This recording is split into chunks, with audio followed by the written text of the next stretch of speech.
নমস্কার বন্ধুরা, সকলকে আমার চ্যানেলে স্বাগত। রাজ্যের সমস্ত ধরনের সরকারি কর্মচারী এবং সমস্ত ধরনের পেনশনার এবং ফ্যামিলি পেনশনারদের পঞ্চম বেতন কমিশনের অন্তর্গত যে 25% ডিআরএস অ্যালাউন্সের এরিয়ার প্রদান করা নিয়ে সুপ্রিম কোর্টের তরফ থেকে রাজ্যকে নির্দেশ দেওয়া হয়েছিল। সেই নির্দেশের পর এবার রাজ্যের তরফ থেকে একটি অত্যন্ত গুরুত্বপূর্ণ খবর সামনে এসেছে। কি সেই খবরে কি কি বলা হয়েছে সকল কিছু আজকের ভিডিওতে বিস্তারিতভাবে আলোচনা করব। ভিডিওটি 25% ডিআরএস অ্যালাউন্সের এরিয়ার সংক্রান্ত অত্যন্ত গুরুত্বপূর্ণ, তাই প্রথম থেকে শেষ পর্যন্ত অবশ্যই ধৈর্য সহকারে দেখবেন এবং ভালো লেগে থাকলে অবশ্যই একটি লাইক করবেন এবং সকলের সঙ্গে শেয়ার করবেন। আর সেই সাথে এই চ্যানেলে যদি প্রথমবার হয়ে থাকেন এই রকমের ইনফরমেটিভ ভিডিও আরও দেখার জন্য যারা এখনো পর্যন্ত এই চ্যানেলটিকে সাবস্ক্রাইব করেননি তারা অবশ্যই চ্যানেলটিকে সাবস্ক্রাইব করে নিতে ভুলবেন না। তাহলে চলুন আমরা বিস্তারিত জেনে নিই। দেখুন, এটি আনন্দবাজার.com সংবাদপত্রের প্রতিবেদন। এখানে হেডলাইন্স দেওয়া হয়েছে, সময় আর 5 দিন, 25% ডিএ নিয়ে কি নির্দেশ দেবে নবান্ন, তাকিয়ে সরকারি কর্মীরা। দেখুন, এখানে বলা হয়েছে দেশের সর্বোচ্চ আদালত ডিএ সংক্রান্ত মামলায় নির্দেশ দিয়েছিল 2009 থেকে 2019 সাল পর্যন্ত সরকারি কর্মীদের যে পরিমাণ ডিএ বকেয়া রয়েছে তার 25% রাজ্যকে মিটিয়ে দিতে হবে। সেই সময়সীমা শেষ হচ্ছে আগামী 27 জুন। চলতি সপ্তাহে শেষ হচ্ছে সুপ্রিম কোর্টের দেওয়া সময়সীমা। এই সময়ের মধ্যে মুখ্যমন্ত্রী মমতা বন্দ্যোপাধ্যায়ের নেতৃত্বাধীন রাজ্য সরকার মহার্ঘ ভাতা বা ডিএ নিয়ে শীর্ষ আদালতের সিদ্ধান্ত কার্যকর করে কিনা সেদিকে তাকিয়ে রাজ্য সরকারি কর্মচারীরা। 16 মে দেশের সর্বোচ্চ আদালত ডিএ সংক্রান্ত মামলায় নির্দেশ দিয়েছিল 2009 থেকে 2019 সাল পর্যন্ত যে পরিমাণ ডিএ বকেয়া রয়েছে তার 25% রাজ্য সরকারকে মিটিয়ে দিতে হবে। সেই সময়সীমা শেষ হচ্ছে আগামী 27 জুন। ওই দিন রথযাত্রার কারণে রাজ্য সরকারের ছুটি, শুক্রবারের পর শনি ও রবিবারও সরকারি ছুটি। সেক্ষেত্রে রাজ্য সরকারি কর্মচারীরা মনে করছেন চলতি সপ্তাহে ছুটি শুরু হওয়ার আগে এ বিষয়ে বিজ্ঞপ্তি জারি করে ডিএ নিয়ে নিজেদের সিদ্ধান্তের কথা জানাতে পারে নবান্ন। দেখুন, ডিএ মামলার শুনানিতে রাজ্য সরকার সুপ্রিম কোর্টকে জানিয়েছিল রাজ্য সরকারি কর্মচারীদের মোট বকেয়া ডিএর পরিমাণ 11,890 কোটি 18 লক্ষ টাকা। এছাড়া পেনশন প্রাপকদের জন্য মোট বকেয়া 11,611 কোটি 45 লক্ষ টাকা।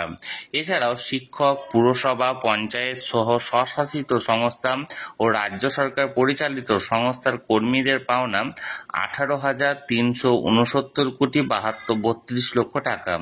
সব মিলিয়ে অঙ্কটা 40,000 কোটি টাকার বেশি। তাই রাজ্য সরকারের আইনজীবী অভিষেক মনু সিংভি দেশের সর্বোচ্চ আদালতকে জানিয়েছিলেন পুরো ডিএ দিতে গেলে রাজ্য সরকারের আর্থিক অবস্থা বেহাল হয়ে যাবে। কিন্তু সুপ্রিম কোর্টের অন্তর্বর্তী নির্দেশ মেনে এর 25% অর্থাৎ প্রায় 10,425 কোটি টাকা 27 জুনের মধ্যে মেটাতে হবে। এই সংক্রান্ত বিষয়ে মূল মামলাকারী কনফেডারেশন অফ স্টেট গভর্নমেন্ট এমপ্লয়িজের সাধারণ সম্পাদক মলয় মুখোপাধ্যায় মহাশয় বলেছেন, আমাদের আশা সুপ্রিম কোর্ট যে নির্দেশ দিয়েছে তা রাজ্য সরকার পূরণ করবে। তবে যদি আগামী শুক্রবারের মধ্যে রাজ্য সরকার এ বিষয়ে কোনো সিদ্ধান্ত নিতে না পারে তাহলে আমরা আগামী শনিবারই মেল মারফত একটি চিঠি পাঠাবো রাজ্যের মুখ্য সচিবকে। তাতে জানিয়ে দেওয়া হবে যেহেতু রাজ্য সরকার আদালতের নির্দেশ মানেননি তাই আগামী 7 দিনের মধ্যে ডিএ দেওয়া নিয়ে নবান্ন কোনো সিদ্ধান্ত না নিলে তারা আদালত অবমাননার মামলা করবে। দেখুন, এখানে বলা হয়েছে রাজ্যে প্রশাসনিক মহলের একাংশ মনে করছে সরকারি কর্মচারীদের মধ্যে যারা এখনো কর্মরত বকেয়া ডিএর 25% অর্থ তাদের জেনারেল প্রভিডেন্ট ফান্ডে জমা দেওয়ার প্রস্তাব বিবেচনা করা হচ্ছে, কারণ ওই বাড়তি টাকা সেক্ষেত্রে কর্মচারীদের হাতে দিতে হবে না, সরকারের ঘরেই জমা থাকবে। আর যারা অবসর নিয়েছেন সেই সরকারি কর্মচারীদের নির্দিষ্ট পেনশন অ্যাকাউন্টে বকেয়া টাকা দেওয়া হবে। এই নীতি কার্যকর হলে এই মুহূর্তে সরকারের আর্থিক বোঝা কিছুটা কমবে বলে মনে করছেন নবান্নের শীর্ষ কর্তারা। তাতে যেমন আদালতের নির্দেশ পালন করা হবে তেমনি রাজ্য সরকারের উপর আর্থিক বোঝাও খানিকটা লাঘব হবে। গত সপ্তাহে বিধানসভায় মন্ত্রিসভার বৈঠক শেষে মুখ্যমন্ত্রী রাজ্যের মুখ্য সচিব, অর্থ সচিব এবং অর্থ প্রতিমন্ত্রী চন্দ্রিমা ভট্টাচার্য এই সংক্রান্ত বিষয় নিয়ে বৈঠক করেছেন বলেই নবান্ন সূত্রের খবর। সেই বৈঠকের পরেই বকেয়া ডিএর 25% দেওয়া নিয়ে নবান্ন এখনো পর্যন্ত কোনো সরকারি নির্দেশিকা প্রকাশ করেনি। সোমবার বিধানসভার অধিবেশনে যোগ দিতে আসতে পারেন মুখ্যমন্ত্রী। সরকারি কর্মচারী মহলের একাংশের মতে নেতাজি সুভাষ পশ্চিমবঙ্গ ক্রীড়া বিশ্ববিদ্যালয় বিল নিয়ে বক্তৃতা করতে পারেন তিনি। সেই বক্তৃতাতে রাজ্য সরকারি কর্মচারীদের বকেয়া ডিএ দেওয়া নিয়ে ইঙ্গিত দিতে পারেন মমতা। তবে যেহেতু আদালতের নির্দেশ কার্যকর করতে এখনো রাজ্য সরকারের কাছে দিন কয়েক সময় রয়েছে, তাই আপাতত এই বিষয়ে একটু দেখে শুনে এগোতে চাইছে অর্থ দপ্তর। স্কুল শিক্ষকদের সংগঠন বঙ্গীয় শিক্ষক ও শিক্ষাকর্মী সমিতির সাধারণ সম্পাদক স্বপন মণ্ডল বলেছেন, সুপ্রিম কোর্টের নির্দেশ অনুযায়ী বকেয়া ডিএর 25% মিটিয়ে দেওয়ার বিষয়ে সরকার যত দ্রুত পদক্ষেপ করবে ততই সরকারের মঙ্গল। কারণ সরকার নির্দেশ অমান্য করলে এরপর হয়তো সুপ্রিম কোর্ট ডিএর উপর সুদ দেওয়ার কথাও বলতে পারে। তাই মাননীয় মুখ্যমন্ত্রীকে অনুরোধ করব, কোনো জটিলতা বা টালবাহানা না করে বিভ্রান্তি এড়াতে দ্রুত সিদ্ধান্ত নিন।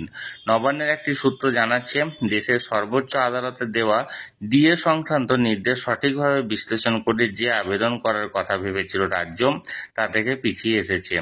আর অর্থ দপ্তরের একটি সূত্র জানিয়েছে, বকেয়া ডিএ দেওয়ার জন্য আর্থিক সংস্থানের বিষয়ে উদ্যোগী হয়েছে রাজ্য সরকার।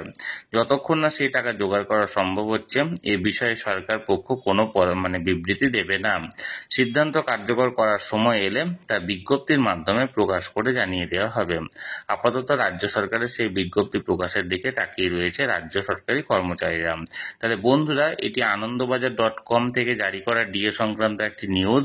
এটি আমি সরাসরি আপনাদের সঙ্গে তুলে ধরলাম। এই বিষয়ে যদি কোনো রকম কোনো মতামত থাকে অবশ্যই কমেন্ট করুন। আর ভিডিওটি ভালো লেগে থাকলে অবশ্যই একটি লাইক করুন এবং সকলের সঙ্গে শেয়ার করুন। আর সেই সাথে চ্যানেলে যদি প্রথমবার হয়ে থাকেন এই রকমের ইনফরমেটিভ ভিডিও আরও দেখার জন্য যারা এখনো পর্যন্ত এই চ্যানেলটিকে সাবস্ক্রাইব করেননি তারা অবশ্যই চ্যানেলটিকে সাবস্ক্রাইব করে রাখুন। ধন্যবাদ, দেখা হচ্ছে পরের ভিডিওতে।